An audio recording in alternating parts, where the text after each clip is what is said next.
This is KUGAN CASSIUS for iFilm TV in association with MTK Global. We're in New York City.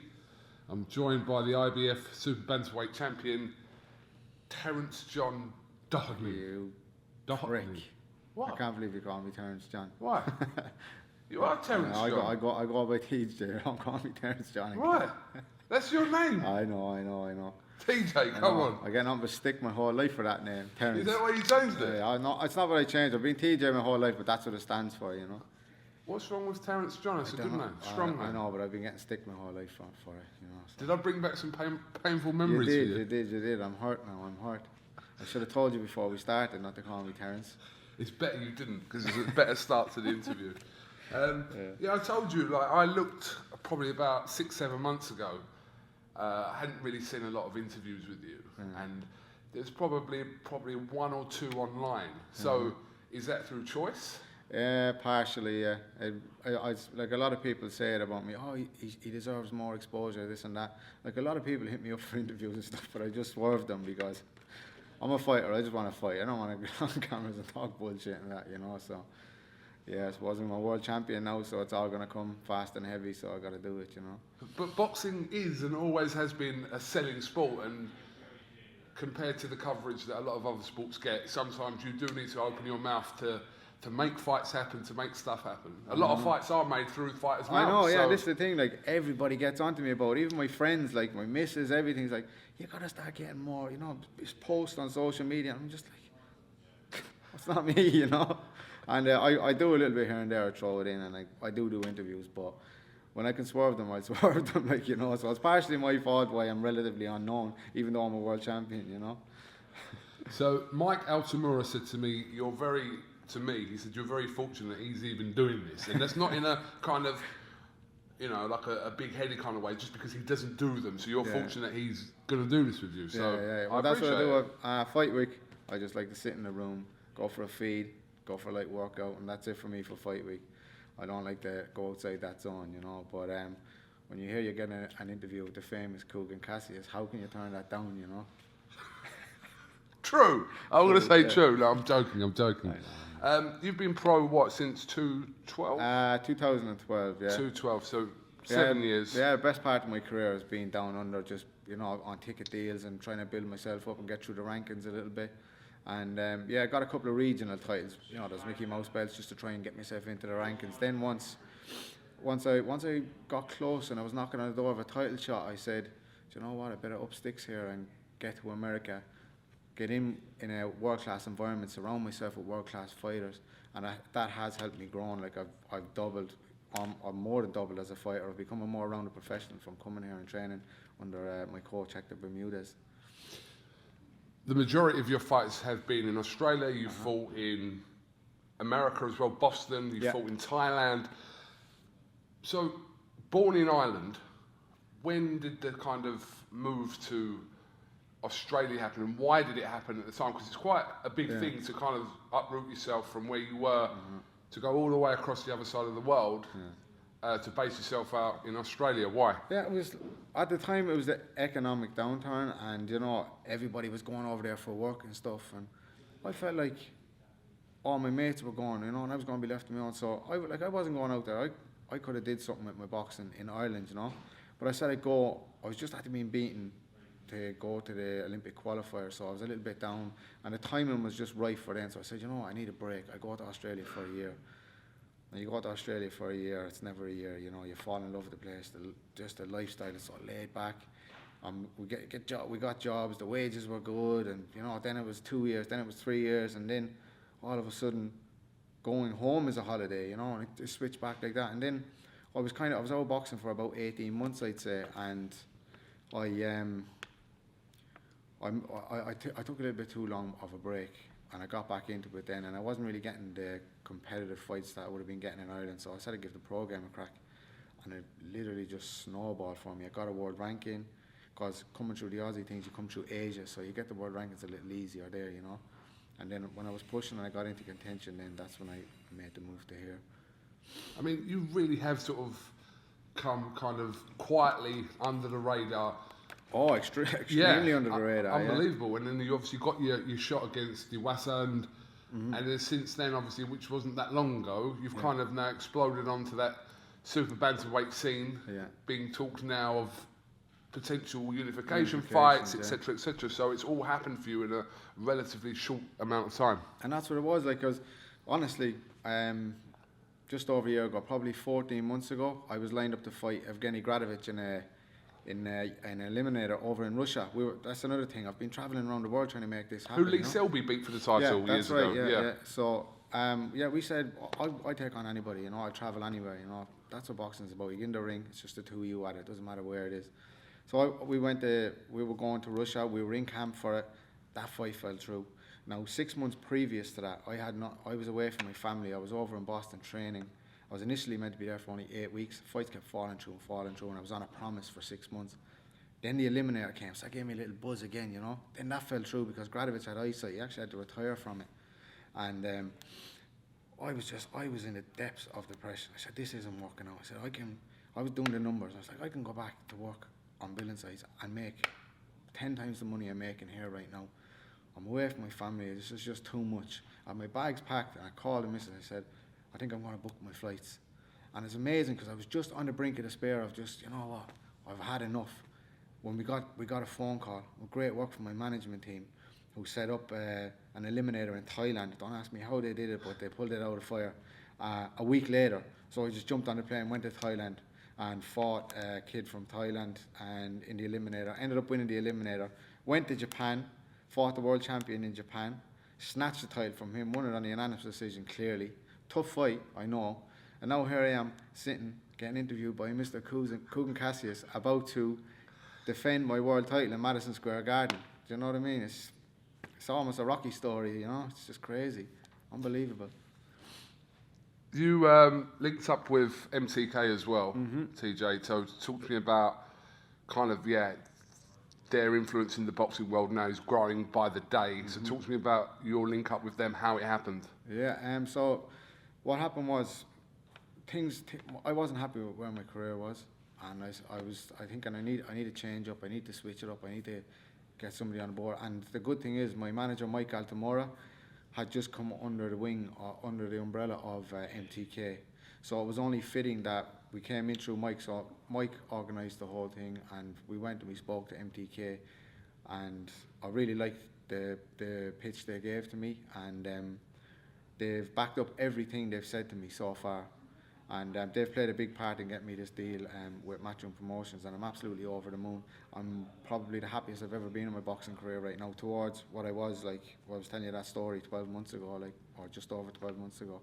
So yeah, I have to thank MTK Global on everything they've done for me.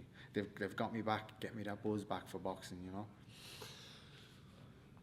You win the world title, you get, like I said, signed by MTK, but then promotionally now as well, you're with, like you said, Matchroom and Eddie Hearn. So you've got everything kind of behind you for what's going to be the best part of your career now, hopefully, for you. Yeah, please God. So the signing with Matchroom would have been one of my preferred options, So when that deal came in, it was like that was my number one. There was a couple of deals coming in, and that was my number one, was to try and get off the line with Eddie Hearns, as they call him over here. And, he's Eddie Hearns over here. Yeah, so we stick to Eddie Hearns. So signing with Eddie is just phenomenal. Like Matchroom, they are the leading promotional team in the world, They're making moves all over the world, and it's just great to be part of it. And as I say, I've come in under the radar now, but I think with being with Matchroom and MTK Global, I think my name is just going to get pushed out there gradually, starting on Friday night. This might sound a bit of a weird question, but have you met Eddie? Haven't met Eddie yet. No, you haven't yet. Okay. No, so we've just been back and forth messaging and that, So I'm looking forward to it. Be another experience. What do you think? It's interesting to ask someone who's kind of with Eddie that hasn't met him what they think of Eddie prior to obviously meeting him, but you already signed to him. So, what's your thoughts on? I've always said this even beforehand. He's a top promoter, and he's done great things for boxing. And it's one of the things that kind of swayed me towards signing with him, was how Eddie does things and how he works in the boxing world. I know he's classed as the villain by the fans and this, that and the other, he gets a bit of stick in that, but I think it's all in good jest. I don't think people really mean it, because they can't, because I don't think boxing in the UK, Ireland, would be where it is without him, you know. And now he's exploding into America with the Zone platform as well, which I'm going to be on. So things are just going to skyrocket from here, I reckon.